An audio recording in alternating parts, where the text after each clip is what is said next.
It's election day in Canada, and Quebec may be a deciding factor in who forms the next federal government. 78 seats are up for grabs. And here at the Bloc Québécois headquarters in downtown Montreal, we'll be stationed here all night and bringing you up-to-date analysis. And joining me now to do so is political analyst Karim Boulos. Thank you so much for being with us, Karim. It's always a pleasure.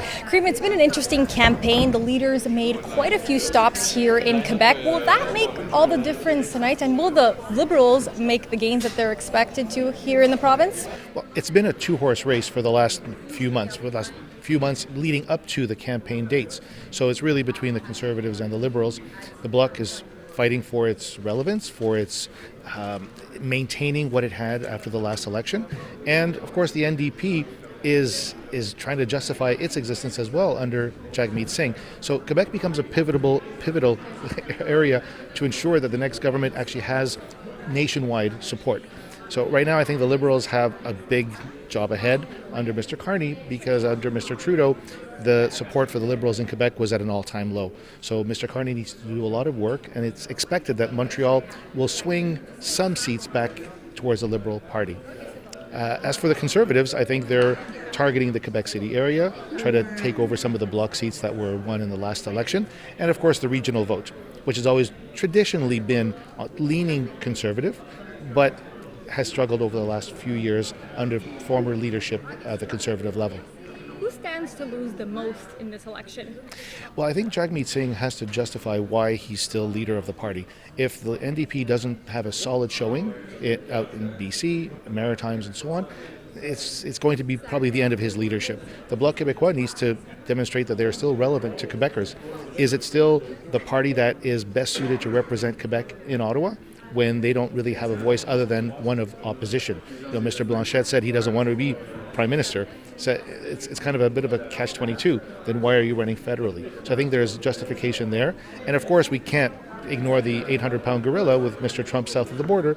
That's turned a lot of Quebecers a little bit more Canadian patriotic. Here at Montreal, do you think a riding like La Salle et Mort-Verdun will swing back to Liberals after turning Bloc Blue in a Montreal by-election?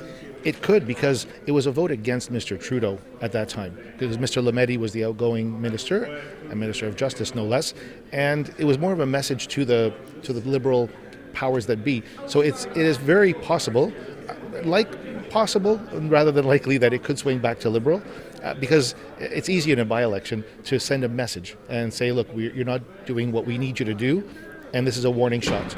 Under Mr. Carney, if he's promising the right things that appeal to voters, it could quite easily swing back. What about, in Montreal, the Conservatives are not able to break through, but are they able to sort of keep that stronghold they've had in northern Quebec, in the Quebec City region?